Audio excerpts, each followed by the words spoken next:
動画のご視聴ありがとうございます。今回はクルーデータドリルの応用編、顧客情報をクレンジングするっていう内容を一緒に設定していこうかなと思います。まず、顧客情報を管理しているこちら、顧客マスターアプリがあるとしましょう。で、Kintoneであればですね、この顧客情報のマスターアプリを、顧客マスターアプリを、他のアプリでルックアップでつないでですね、でここの情報を引っ張ってくる。なので、こっちの情報は表記揺れとか間違うことはないんですけれども、例えばこの顧客マスターアプリの情報を二重に情報を入力してしまったとか、あとは株式会社とか有限会社とかの表記揺れを修正したいなという時あると思うんですね。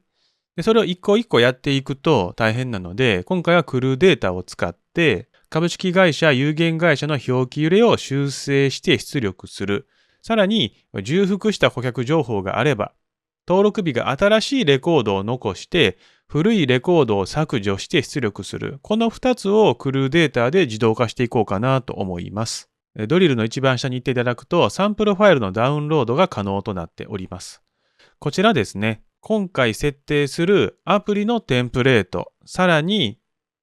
アプリのテンプレートの作ったアプリに使うサンプルデータ、設定し終わったクルーデータの設定ファイルもダウンロードできますので、こちら活用ください。アプリのテンプレートを展開しました。クルーデータを設定するクルーデータのアプリ、そしてクレンジング後の顧客マスターのアプリ、クレンジング前の顧客マスターのアプリ、3つアプリが設定できました。顧客マスターのサンプルアプリデータがありますので、クレンジング後じゃなくて、まだクレンジング前の方ですね。例えば、株のデータと株式会社って書いているデータですね。U と書いているのと有限会社っていう違いがあったりとか、あとは宮田システムズも2つありますね。中川工業も2つあります。こういったものを一個一個直していくんじゃなくて、もうクルーデータでやってしまおうということを今から設定していこうと思います。それではクルーデータの設定をしていきます。今回はスケジュール実行で設定していきます。データ編集フローを追加。で、フローはこちらの歯車マークからフロー設定が可能です。まず入力アプリを設定します。入力アプリをここに入れます。アプリを選択しまして、今回はまだクレンジング前なんで顧客マスターですね。顧客マスターのデータを入れます。でね、どのデータを入れていくかっていうところは、ドリルと同じフィールドを設定してもらいます。設定できると、プレビューを押していただければ、すべてのですね、このフィールド、先ほど設置したフィールドが反映されているかなと思います。次に、データ編集コマンドで表記揺れを修正します。データ編集コマンドをセットしてつなぎます。今回は株と株式会社がありましたが、株式会社をメインにしたいので、既存フィールドのデータを置換。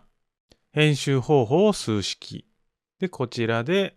ドリルと同じように式を入れていただきます。で、フィールドは会社名ですね。ちょっとプレビュー見てみましょう。既存のデータを変えていますので、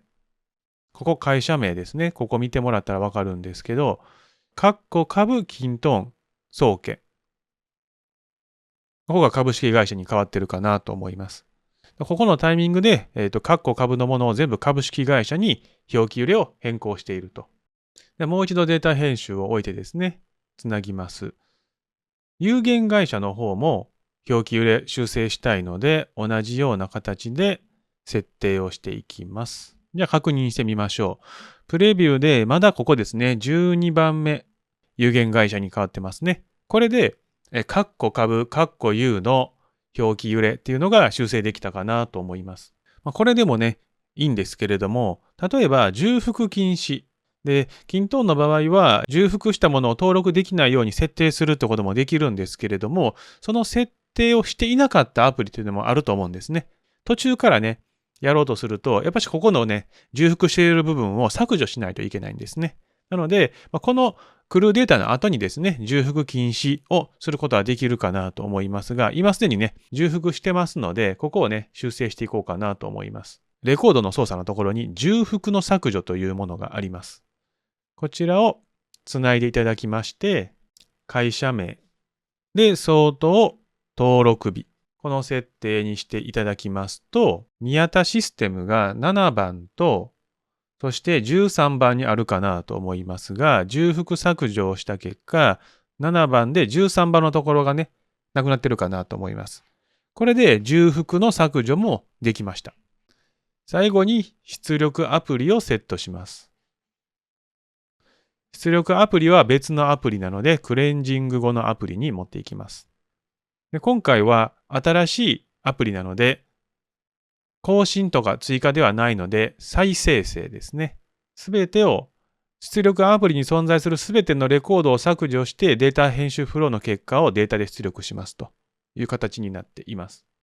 はい。これで設定ができました。で最初のね、情報を見てみますと、何もクルーデータが入っていない段階だと20個レコードがありましたが、最終的にレコードが18個になります。で、表記の部分ですね。カッコ株、カッコ U がありましたけれども、すべて修正されていると。ここでですね、アプリを更新いただいて、はい、実行できました。こちらが顧客マスターアプリですね。顧客マスターアプリ。過去株が株式会社になってますし、宮田システムのこの重複もなくなっているという形になりました。クルーデータを使えば、この表記揺れであったりとか、重複の削除もね、簡単にできますので、ぜひともね、一度チャレンジしていただいたらなと思いますし、メインのね、今使っているデータをいきなりするっていうのが怖いって方はですね、今回最初の方にお話ししたように、テンプレートを準備してますので、まずテンプレートでイメージ掴んでいただいてから、本番環境の方に設定いただくのもありかなと思いますので、ぜひとも活用いただいて、このチャンネルではクルーデータ以外にクルーシート、クルーダッシュボードのドリルの動画も公開していますので、他の動画もね、ぜひチェックいただいて、いいね、チャンネル登録の方もよろしくお願いいたします。以上です。ご清聴ありがとうございました。